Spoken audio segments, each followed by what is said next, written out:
Hey y'all, it's Tanya, VSG Tanya 2011. I know I did my weekly update yesterday, but I had a couple of things that I forgot to talk about, and so I figured I'd make a quick video on my way. I just left work and I'm on my way to the gym.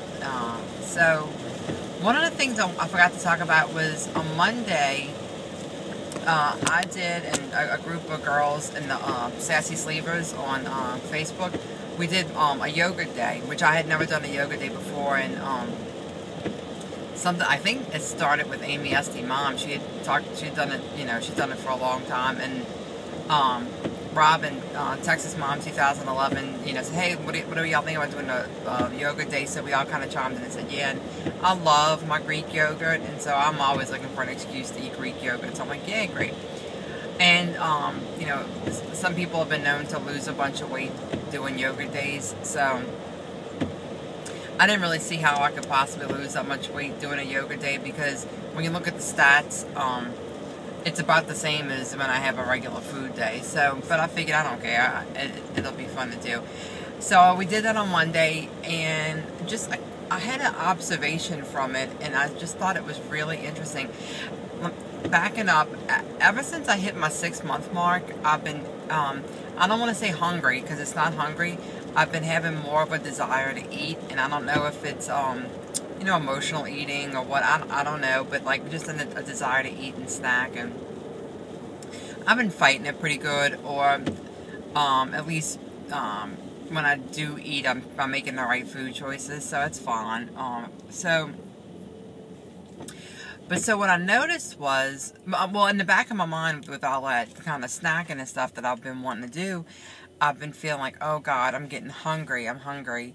I feel like I can eat a little bit more. What if my sleeve is stretching, and I'm just not going to have this much restriction as I used to have, and I'm not going to be able to not eat, and you just get that fear that you're going to gain. And so what I thought was interesting about the yoga day is I had a cup of yogurt for breakfast, a cup of yogurt for lunch, I think maybe not even a whole cup of yogurt for a snack, and then a cup of yogurt for dinner.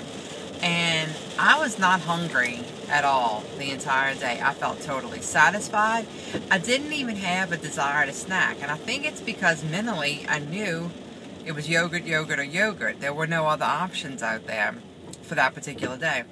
And so I didn't even want anything. And so it kind of made me feel really good that I am still in control.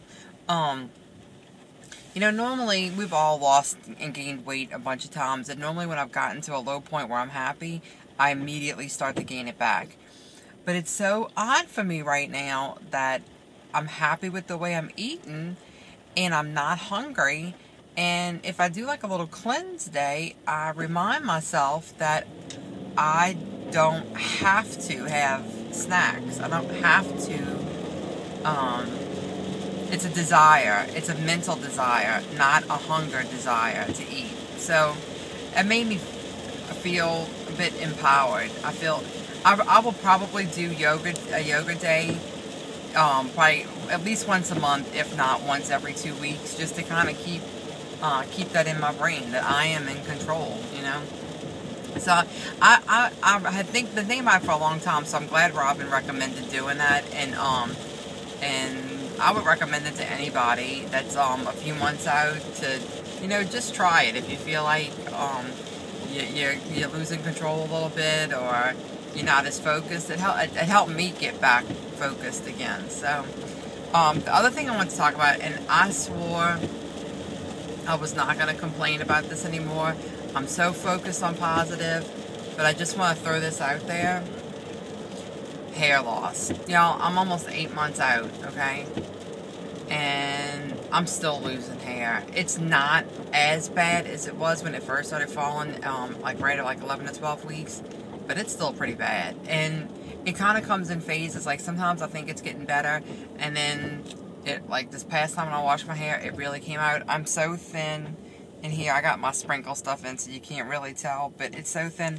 And what I wanted to see is, did anybody else notice that the texture of your hair is different? Like, I feel like my hair is dry, and it feels like you can't tell from here because in this light it looks alright, but it feels like dry and kind of brittle feeling, and it doesn't style the way that it used to. And maybe it's just because it's not as thick as it used to. And I do see a lot of little, you know, new hairs, like short hairs that are coming in. I do see that. But, I don't know. It's just, it's bothering me. And I'm trying not to let it bother me. I would love to hear from somebody who's like a year out or longer that, yes, it does come back. It does come back just as thick as it was before. That it's not going to stay like this forever, because, you know, Emily said it today in her video that, you know, she was talking about Nioxin, I think, that you can use in your hand. I can't use it, but she was saying that, you know, like for a lot of us, when we were at our heaviest, like one of the things that we thought was our best feature was probably our hair, and that's very true for me. And so then to shift, you know, you're still getting used to this new body, and you don't know what your favorite part is because you're still getting used to yourself, and then you lose the thing that you thought was one of your most attractive features. Well, not that you lose it, but it's different than it was before. It's very, you know, I don't know, I hate to say disturbing, but that is kind of what it is. It rocks you to your core, you know, and I know there are a lot of people out there who are a lot worse off than me, that they've lost a lot more hair, or they started with a lot less hair than I did, and so I really shouldn't complain. But just like we're not supposed to compare ourselves for people who are doing really well, I don't want to compare myself to people who have a lot of hair loss that's worse than mine. If it bothers me, it bothers me, and it's my worry, you know. So I'm just putting it out there. I would love for somebody to tell me it gets better, and it's gonna all come back, and it'll be better by like 12 months or 18 months, but just to give me something to look forward to, because it's bothering me.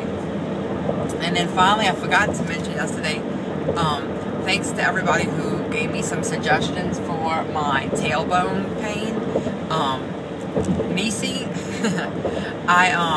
whenever I have my tailbone pain at work, I'm doing my butt clenching exercises, so hopefully I'll build up some butt muscles that way. And I still, Rosemary suggested that I get a pillow, and I still need to do that, and I had seriously thought about getting a pillow to sit on, but I'm like, people are going to think I had hemorrhoid surgery or something, but it doesn't matter, because if it hurts, it hurts. But I haven't gotten a pillow yet. But it made me feel better that so many other people have had the same problem. Nobody really ever talks about it. But then once I put that out there, a lot of people responded. So it was like, wow, it seems like it's a pretty typical problem. So, and Northern Southern, I recommended that I do squats, which I hate squats, but you know what? I may have to bite the bullet. I think I might hate the tailbone pain worse than I hate squats. So I guess that's something I'll start doing this week, to try and build up some butt muscle. But anyway, that's just a few things that I forgot to mention yesterday in my video, and I just wanted to come on here and put it out there. Love y'all. Thanks for the support. Thanks for all my subscribers. I appreciate all of you, and I hope that I can give y'all as much support as y'all give me. Bye, y'all.